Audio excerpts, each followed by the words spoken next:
আসসালামু আলাইকুম, welcome to my channel classical digi tech. আমি আহসান। কেমন আছেন সবাই? আমি অত্যন্ত ভালো আছি, আলহামদুলিল্লাহ। স্মার্টফোন, কম্পিউটার অথবা ল্যাপটপ সংক্রান্ত যাবতীয় টিপস ট্রিক্স পেতে এবং official documentation, web development, social media marketing, SEO, audio video editing, Photoshop সহ আরও অনেক প্রফেশনাল স্কিল সম্পর্কে পূর্ণাঙ্গ টিউটোরিয়াল পেতে ক্লাসিক্যাল ডিজিটেকের সাথে লেগে থাকুন। চলুন তাহলে শুরু করি। Let's check it out. আজকে আমরা শিখব মাইক্রোসফট ওয়ার্ডের ডিজাইন সেকশনের কাজ। প্রথমেই আমরা থিম সেকশনে আমরা ঢুকি। আমরা দেখতে পাচ্ছি এখানে অসংখ্য প্রিসেট থিম আছে। আমরা এখান থেকে যে কোনোটা নিয়ে আমাদের ডকুমেন্টটাকে সাজাতে পারি। এক্ষেত্রে আমরা অফিস বা ফ্যাক্ট বা গ্যালারি, ইন্টিগ্রাল বা যে কোনোটা আমাদের কাজের ধরনের সাথে যেটা ম্যাচ করে সেরকম একটা ডকুমেন্ট আমরা নিতে পারি। যেমন গ্যালারি, আমাদের যদি অনেক ছবি ইনক্লুড করা প্রয়োজন হয় আমাদের ডকুমেন্টের মধ্যে, সেক্ষেত্রে আমরা গ্যালারি নিয়ে কাজ করতে পারি। তাছাড়া অফিসিয়াল কাজ হলে আমরা অফিসিয়ালটাতে ক্লিক করি। এখানে লক্ষণীয় বিষয় যে অফিসিয়াল কাজের জন্য যেগুলি দরকার সেগুলির জন্য আমাদের প্রিসেট থিমের পাশাপাশি আমরা দেখতে পাচ্ছি ফন্টও কিন্তু চেঞ্জ হয়ে গেল। অর্থাৎ ফন্ট সবগুলি অফিসিয়াল যেসব ফন্ট ব্যবহার করা হয় সেই ফন্টগুলি কিন্তু ডিফল্ট পেজে চলে আসবে। এরপর আমরা যদি বিভিন্ন ডিজাইন অনুযায়ী, যেমন বার্লিনটা যদি সিলেক্ট করি, দেখবেন আমাদের এইখানকার টাইটেল সহ ডকুমেন্টের প্রিসেট স্টাইলটা চেঞ্জ হয়ে যাবে। এরকম থিমের মধ্যে অসংখ্য স্টাইল আছে। আমরা যেই স্টাইলটা আমাদের কাছে ভালো লাগবে সেই স্টাইলটা নিয়ে আমরা কাজ করতে পারি। যেমন এখানে থিম সিলেক্ট করলাম মেইন ইভেন্ট।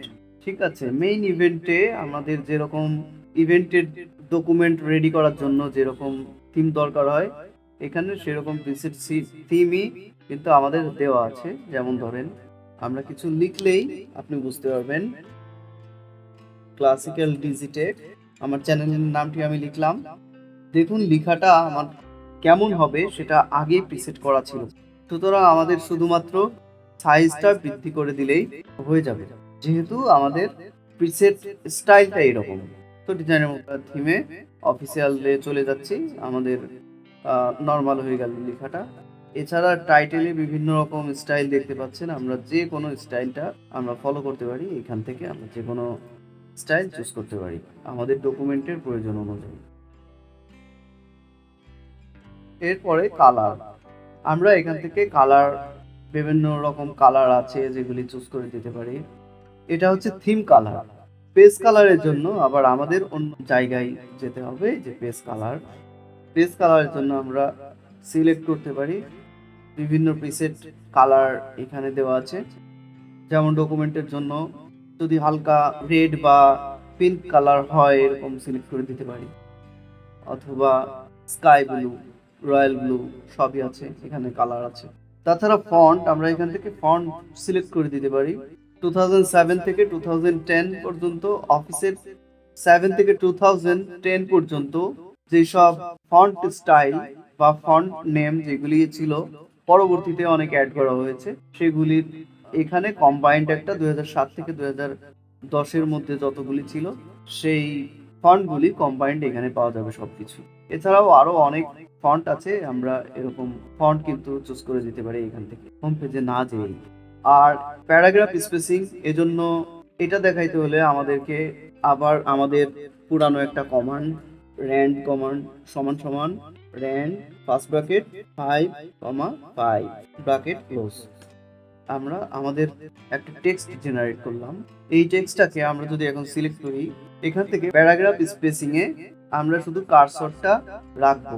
দেখুন আমাদের লেখাগুলির মধ্যে যেই চেঞ্জগুলি আসতেছে এইগুলি হচ্ছে এখানকার প্যারাগ্রাফ স্পেসিং এর কাজ। ডাবল, এখানে কার্সর আনার কারণে আমাদের প্যারাগ্রাফের মধ্যে লাইন গ্যাপ লক্ষণীয়ভাবে পরিবর্তন হয়ে গিয়েছে। আবার এদিকে নো প্যারাগ্রাফ স্পেস, লাইনের মাঝে কোনো ফাঁকাই থাকবে না। ইফেক্ট, আমরা দেখতে পাচ্ছি বিভিন্ন রকম ইফেক্ট আছে, আমরা ইফেক্টগুলি সিলেক্ট করতে পারি এখান থেকে। এটার ব্যবহার খুব বেশি একটা নেই, তবুও অনেকে ডিজাইন করার জন্য ইফেক্টের ব্যবহার করে থাকেন। তাছাড়া আমরা যদি চাই সেট অ্যাজ ডিফল্ট, এইখানে সেট অ্যাজ ডিফল্টে ক্লিক করলে আমাদের লেখাগুলো কিন্তু সেট অ্যাজ ডিফল্ট করি তাহলে অফিসের ওপরে চলে যাবে ডিরেক্টলি। এই লেখাগুলি দেখতে পাচ্ছেন টাইটেল, মূলত টাইটেল হচ্ছে এইটার পুরাটা লেখার স্টাইল কিরকম হবে সেটা, এখানে যে স্টাইলটা আমরা সিলেক্ট করব সেই স্টাইলের মতো আমাদের লেখাগুলি হয়ে যাবে। তারপরে আমরা দেখব ওয়াটারমার্ক। আমরা প্রিসেট কিছু ওয়াটারমার্ক এখানেই পাবো, যেমন কনফিডেন্সিয়াল। কিছু কিছু ডকুমেন্টে, এগুলি অফিসিয়াল ডকুমেন্টে কনফিডেন্সিয়াল লেখা প্রয়োজন হয়, তা আমরা এই অপশন থেকে এই কনফিডেন্সিয়াল বা ডন্ট কপি বা এই টাইপের কিছু অ্যাড করতে পারি। এছাড়াও কাস্টম ওয়াটারমার্কে আমরা আমাদের নিজস্ব পছন্দ মতো টেক্সট আমরা সিলেক্ট করে দিতে পারি। আবার আমরা পিকচার ওয়াটারমার্কও ব্যবহার করতে পারি। আপনি যদি চান আপনার ডকুমেন্টে আপনার ছবি বা আপনার সিলেক্টেড কোনো একটা ছবি আপনি অ্যাড করতে পারবেন। যেমন ধরুন আমরা ওয়ার্ক অফলাইনে ক্লিক করে আমরা আমাদের একটা ডকুমেন্টকে ইনসার্ট করি। ঠিক আছে, আমাদের ডকুমেন্টে পিকচারটা ওয়াটারমার্ক হিসেবে চলে আসলো। এরকম বিভিন্ন ওয়াটারমার্ক আমরা এখানে পাবো। আমরা কাস্টম ওয়াটারমার্কটা রিমুভ করি আগে, এবার আবার দেখাই। আমরা এখানে কাস্টম ওয়াটারমার্ক করলে টেক্সট ওয়াটারমার্ক, এখানে আমরা ক্লিক করলাম। টেক্সট ওয়াটারমার্কে আমরা আমাদের সিলেক্টিভ যে কোনো টেক্সট আমরা এখানে অ্যাড করতে পারবো। টেক্সট এখানে আমরা লিখলাম ক্লাসিক্যাল ডিজি টেক, এটাকে আমরা হরিজন্টালে সিলেক্ট করি, অ্যাপ্লাই করি, অথবা ডায়াগোনালে সিলেক্ট করি, অ্যাপ্লাই করি, ওকে দিই। দেখুন আমাদের ক্লাসিক্যাল ডিজি টেক ওয়াটারমার্ক হিসেবে সেট হয়ে গিয়েছে লেখার মাঝে। আমরা আরো সুন্দরভাবে বোঝার জন্য পেজ কালারটাকে আমরা ডিফল্ট কালারে নিয়ে যাই। ক্লাসিক্যাল ডিজি টেক আমাদের ওয়াটারমার্ক হিসেবে সেভ হয়ে গিয়েছে। তাছাড়া আমরা অনলাইন office.com থেকে আমরা বিভিন্ন রকম ওয়াটারমার্ক আরও ডাউনলোড করে নিতে পারি। যে কোনো প্রকার ওয়াটারমার্ক আপনারা ব্যবহার করতে পারবেন এভাবে। পেজ বর্ডার, এখানে পেজ বর্ডারে আপনারা বিভিন্ন রকম প্রিসেট বর্ডার পেয়ে যাবেন। এখানে দেখতে পাচ্ছেন বিভিন্ন পেজ বর্ডার প্রিসেট অপশনগুলি দেওয়া আছে, এখান থেকে আপনারা যে কোনোটা নিয়ে ব্যবহার করতে পারবেন। যেমন আমরা এই পেজ বর্ডারটা সিলেক্ট করলাম। আমরা যদি চাই পেজ বর্ডারের সাথে সাথে শ্যাডো অ্যাড করতে, এখানে আমরা শ্যাডোতে ক্লিক করে দিতে পারি। অথবা আমরা যদি চাই 3D পেজ বর্ডার হবে, 3D একটা ইফেক্ট থাকবে, সেক্ষেত্রে আমরা এরকম পেজ বর্ডার 3D সিলেক্ট করে দিতে পারি। আবার কালার, এখানে কালার কোনটাকে আমরা বর্ডার কালার হিসেবে দিতে পারি সেটাকে সিলেক্ট করি। আমরা গ্রিন কালার দিলাম, সায়ান কালার দিলাম, গ্রিন মূলত। আমরা এখান থেকে এখানে অপশনে গিয়ে আমরা এটাকে বাড়িয়ে কমিয়ে নিতে পারি। টপের দিকে যদি আমরা বেশি দেই তাহলে আমাদের লেখাটা কিন্তু নিচে চলে আসবে। টেক্সটগুলিকে সুন্দরভাবে ভিতরে ফিট করার জন্য আমরা এই অপশনটি ব্যবহার করব। এখানে ক্লিক করে অপশনটি ব্যবহার করব। পেজ বর্ডারের এখানে আমরা চলে আসলাম। পেজ বর্ডারের এখানে আমরা দেখতে পাচ্ছি আমরা এখান থেকে ওয়েট সিলেক্ট করে দিতে পারি। এখান থেকে আরো ইচ্ছা করলে আরো মোটা নিতে পারি, 6 পিটি পর্যন্ত আমরা নিতে পারি। আমাদের সব থেকে ভালো 3 বা 2 1/4 আমরা আর্টও বর্ডার হিসেবে সিলেক্ট করে দিতে পারি। এগুলি দিলে আসলে বেশি ভালো লাগবে না, দেখতে ভালো লাগবে না। তবে আপনাদের ইচ্ছা করলে আপনারা এই পিকচারগুলি দিয়েও বর্ডার ক্রিয়েট করতে পারেন। যেমন মিউজিক ব্যাকগ্রাউন্ডের মিউজিকের ক্ষেত্রে আপনি কিন্তু এরকম দিতে পারেন। উইডথকে আমরা যদি একটু কমিয়ে দিই তাহলে অনেক সময় ডিজাইনটা একটু দেখতে আরো ভালো লাগে। আমরা ওকে করে দিলাম। দেখুন আমাদের মিউজিকের জন্য পেজ বর্ডারটা ওইভাবেই সেট হয়ে গিয়েছে। এটাই হলো ডিজাইন সেকশনের সবগুলা কাজ। আপনাদের একটা গুরুত্বপূর্ণ বিষয় শেখাচ্ছি। আপনাদের সাপোজ কখনো কখনো এইরকম ইন্টারফেসটা হঠাৎ করে চলে গেল, যেমন ধরেন এখানে ক্লিক করি, ধরেন এরকম চলে গেল, এটাকে ফিরিয়ে আনার উপায় কি?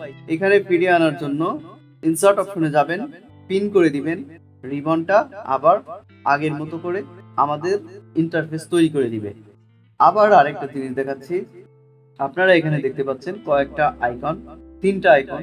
এখানে রিডিং মোড, এখানে এডিটিং মোড, প্রিন্ট লেআউট এবং এখানে ওয়েব লেআউট। আপনাদের যদি কখনো পড়া প্রয়োজন হয়, আপনাদের এডিটিং করা প্রয়োজন নেই, আপনাদের কিছু লিখার প্রয়োজন নেই, সেক্ষেত্রে আপনারা রিডিং মোডে ক্লিক করবেন। এরকম একটা ইন্টারফেস আসবে। আপনারা আপনাদের কম্পিউটার থেকেই নেভিগেশন কি, সাইড নেভিগেশন কি ব্যবহার করে আপনারা আপনাদের ডকুমেন্টকে পড়তে পারবেন। এক্ষেত্রে ডকুমেন্টের কোনো প্রবলেম হবে না, যেটা এডিটিং সেকশনে আপনি পড়তে গেলে আপনার অনেক প্রবলেম হবে। সুতরাং আমরা রিডিং মোড ওপেন করে নিব। অনেক সময় কোনো পেজ যারা কন্টেন্ট রাইটিং করেন, তারা অনেক সময় তাদের ডকুমেন্টকে ওয়েব ভার্সনে দেখার প্রয়োজন হয়। তো এই ক্ষেত্রে এরকম ওয়েবে ডকুমেন্টের মাইক্রোসফট ওয়ার্ডের ওয়েব লেআউটে ক্লিক করে আমাদের পেজটাকে দেখা প্রয়োজন হয়।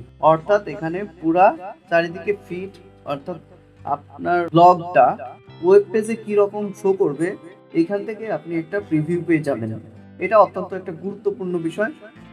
তো আমরা চলে যাচ্ছি ফিরে আমাদের এডিটিং মোডে।